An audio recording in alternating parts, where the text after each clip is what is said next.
भीड़े के quiz competition के बाद गोकुल धाम में 26 जनवरी का जश्न मनाया गया, लेकिन असली ड्रामा अगले दिन गड़ा इलेक्ट्रॉनिक्स में होने वाला है। एक ऐसा वियर्ड कपल दुकान में आया है जिसने जेठालाल और नट्टू काका की नाक में दम कर दिया है। कौन है ये लोग और इनकी हरकतें इतनी अजीब क्यों हैं?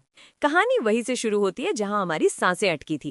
क्विज कंपटीशन अपने चरम पर है। हमारे भीड़े भाई साहब ऐसे फॉर्म में हैं जैसे उन्होंने सुबह बादाम के साथ साथ पूरा सामान्य ज्ञान का किताब घोल कर पी लिया हो। भीड़े माइक पकड़ते हैं और अपनी धुन में शुरू हो जाते हैं। मेरा समय शुरू होता है अब। भाई साहब, भीड़े ने उड़ीसा राज्य के बारे में जो बोलना शुरू किया, कसम से ऐसा लगा जैसे गूगल मैप्स और विकिपीडिया का संगम हो गया हो। ओडिसी डांस से लेकर जगन्नाथपुरी तक और कोणार्क मंदिर से लेकर महामहिम राष्ट्रपति द्रौपदी मुर्मू जी तक भीड़े सांस लेने का नाम ही नहीं ले रहे। इधर ऑडियंस में बैठे पोपटलाल और सोढ़ी की हालत देखने लायक थी। वो दोनों ऐसे खुश हो रहे थे जैसे भीड़े की जुबान फिसलने ही वाली है। पोपटलाल मन ही मन सोच रहा था, बस बेटा भीड़े, आज तू रुका और आज तेरी हेकड़ी निकली। दुनिया इधर की उधर हो जाए, आज तुझे सजा मैं ही दूंगा। पोपटलाल की बेचैनी ऐसी थी जैसे दूल्हे की घोड़ी शादी के मंडप से भाग गई हो। वो चिल्लाता है, ए भीड़े, टाइम खत्म हो रहा है तेरा। लेकिन भीड़े वो तो अलग ही जोन में है। वो उड़ीसा के खाने पखाला और दालमा पर भी लेक्चर दे देता है, और जैसे ही टाइमर टिंग करके बजता है, भीड़े अपनी बात खत्म करता है। परफेक्ट टाइमिंग, इसे कहते हैं टीचर का तजुर्बा। पोपटलाल का चेहरा ऐसा उतर गया जैसे बिना बारिश के छाता खुल गया हो।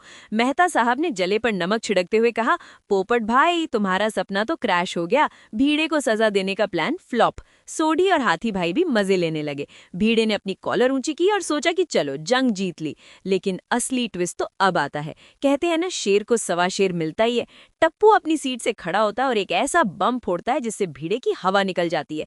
टप्पू बोलता है, भीड़े अंकल, आपने एक छोटी सी मिस्टेक कर दी। आपने 28 राज्यों का तो रामायण गा दिया, लेकिन हमारे देश की 8 यूनियन टेरिटरीज को तो आप भूल ही गए। ओहो, ये सुनते ही पोपटलाल और जेठालाल के चेहरे पर जो रौनक आई, वो दिवाली की लाइटों से भी ज्यादा ब्राइट थी। पोपटलाल चिल्लाया, पकड़ा गया, गलती तो गलती होती है। जेठालाल भी फुल जोश में, चलो भाई निकालो डंडे, आज तो भीड़े को छोड़ेंगे नहीं। पूरा गोकुल धाम भीड़े को घेरने के लिए ऐसे बढ़ा जैसे फ्री का राशन बट रहा हो। लेकिन दोस्तों, भीड़े भीड़े है, वो कच्ची गोलियां नहीं खेलता। उसने हाथ उठाकर सबको रोका और वो ब्रह्मास्त्र चलाया जिसकी उम्मीद किसी को नहीं थी। भीड़े ने कहा, मैं भूला नहीं हूँ, मैं तो चेक कर रहा था कि तुम लोग जाग रहे हो या सो रहे हो। वाह भीड़े भाई, कवर करना तो कोई आपसे सीखे। भीड़े ने बाजी पलट दी। उसने कहा, सजा तो नहीं मिलेगी, लेकिन जो यूनियन टेरिटरीज के बारे में सही जवाब देगा उसे मैं इनाम दूंगा। और इनाम क्या था? Mercedes, gold? नहीं भाई, ये भीड़े है। इनाम था 1 किलो अचार और पापड़। कसम से ये सुनकर जेठालाल और सोढ़ी के मुंह में तो पानी आ गया। लेकिन ऑडियंस सोच रही होगी, इतनी मेहनत सिर्फ पापड़ के लिए? लेकिन गोकुल धाम में खाने के लिए लोग पहाड़ चढ़ सकते हैं। अब शुरू हुआ गोकुल धाम का कौन बनेगा पापड़पति। सबसे पहले इंस्पेक्टर पांडे जी खड़े हुए। उन्होंने अपनी कड़क आवाज में अंडमान निकोबार की ऐसी हिस्ट्री बताई, सेल्यूलर जेल, कोरल रीफ, कि भीड़े को भी उन्हें सैल्यूट करना पड़ा। पांडे जी का आचार पक्का। फिर बारी आई रोशन भाभी की। रोशन भाभी ने चंडीगढ़ के रॉक गार्डन और 1600 तरह के गुलाबों का जिक्र किया। भाई, रोशन भाभी के जोश के आगे तो गुलाब भी खिल उठे। फिर उठी हमारी सबकी फेवरेट बबीता जी। लक्षद्वीप के बारे में उन्होंने जैसे ही मरीन म्यूजियम और लाइट हाउस का जिक्र किया, कैमरा जेठालाल पर गया। जेठालाल तो ऐसे मंद मंद मुस्कुरा रहे थे और तालियां बजा रहे थे जैसे बबीता जी ने क्विज नहीं, मिस यूनिवर्स का ताज जीत लिया हो। अगर बबीता जी गलत भी बोलती तो जेठालाल कहते, भीड़े तू गलत है, बबीता जी सही हैं। लेकिन असली कॉमेडी तब हुई जब नाम आया दिल्ली का। सुंदरलाल, जो फ्री की चीजों का ब्रांड एम्बेसडर है, कूदकर स्टेज पर आ गया। सुंदर, दिल्ली भारत की राजधानी है। जेठालाल चिढ़कर, अरे ये तो सबको पता है वीरा, कुछ नया बता। सुंदर, वहां लाल किला है। जेठालाल, अरे भाई पूरी दिल्ली पुरानी है, तू नया क्या बता रहा है? बेचारा सुंदर फंस गया। जेठालाल को तो मौका चाहिए था अपने साले साहब की बेइज्जती करने का। वो तो भला हो हमारे फायर ब्रिगेड मेहता साहब का, जिन्होंने पार्लियामेंट और सुप्रीम कोर्ट बताकर सुंदर की जान बचा ली। लेकिन जेठालाल का वो चुप कर 7वीं भेल वाला एक्सप्रेशन मिस करने लायक नहीं था। इसके बाद टप्पू ने दीव, दमन और दादरा नगर हवेली बताकर सबको उस पुरानी ट्रिप की याद दिला दी जहां पोपटलाल ने स्टिंग ऑपरेशन किया था। सब हंसने लगे पुरानी यादें तरोताज़ा हो गई। अब्दुल ने कश्मीर की खूबसूरती को इतनी शिद्दत से बयान किया कि लगा अभी टीवी स्क्रीन से केसर की खुशबू आने लगेगी। भीड़े को उसे रोकना पड़ा। बस अब्दुल भाई, इमोशनल नहीं होना, सिर्फ जवाब देना है। आखिर में भीड़े ने सबको पास कर दिया और अपनी कंजूसी, मेरा मतलब दरियादिली दिखाते हुए सबको अचार पापड़ देने का वादा किया।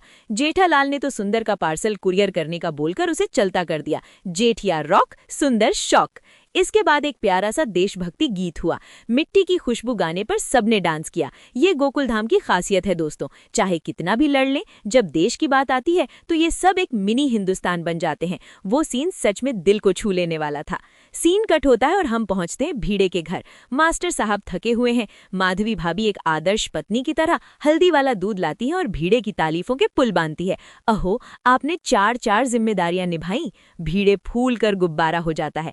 लेकिन माधवी भाभी भी कम नहीं है, उन्होंने तुरंत पिन मार दी। इतनी जिम्मेदारियां निभाई कि मूछें निकल आई आपकी। भीड़े शर्मा गया, लेकिन असली खतरा अभी टला नहीं था। माधवी ने अपना वीटो पावर यूज किया। माधवी, आपने मुझे पनिशमेंट नहीं बताई, अब आपको मेरे सवाल का जवाब देना होगा, नहीं तो पनिशमेंट पक्की। भीड़े ओवर कॉन्फिडेंस में, पूछो, मैं विकिपीडिया हूं आज। माधवी, हमारी शादी के बाद पहली 26 जनवरी को हम कहाँ गए थे?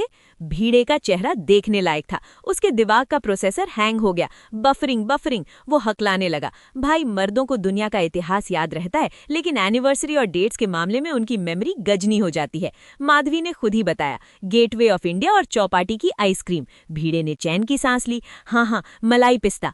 अब बारी थी पनिशमेंट की। भीड़े की जेब ढीली होने वाली थी। वो डर गया। माधवी, सोना चांदी छोड़कर कुछ भी मांग ले, मिडिल क्लास पति का दर्द समझिए। माधवी ने मुस्कुराकर मांगा मोगरे का गजरा। वाह, इसे कहते हैं प्यार। भीड़े इतना खुश हुआ कि रोमांटिक होने लगा, लेकिन माधवी ने उसे कपड़े बदलो बोलकर रियल लाइफ में वापस भेज दिया।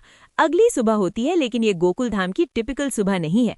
कैमरा जूम करता है एक नई फैमिली पर, रतन और रूपा भाभी, जो लगता है इंस्टाग्राम की रील्स की दुनिया में ही जीती है, बालकनी में खड़े होकर गुड मॉर्निंग फॉलोअर्स कर रही हैं।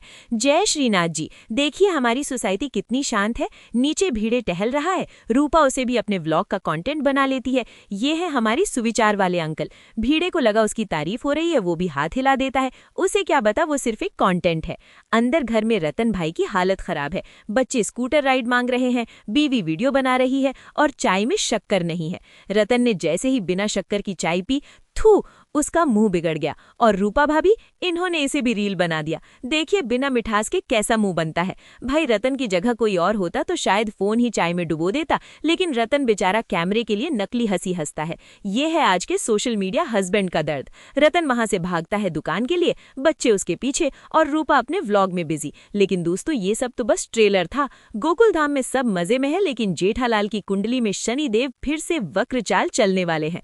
अगले एपिसोड का प्रोमो देखकर मेरे रोंगटे खड़े हो गए। गड़ा इलेक्ट्रॉनिक्स में एक ऐसा वियर्ड कपल आया है जो नट्टू काका और बाघा को पागल कर देगा। उनकी हरकतें इतनी अजीब हैं, उनकी मांगे इतनी बेतुकी हैं कि जेठालाल अपना सिर पीटने वाला है। क्या ये कोई प्रैंक है या जेठालाल के खिलाफ कोई नई साजिश? और ये रतन और रूपा की कहानी जेठालाल से कैसे जुड़ेगी? जानने के लिए देखते रहिए और सब्सक्राइब का बटन दबाइए।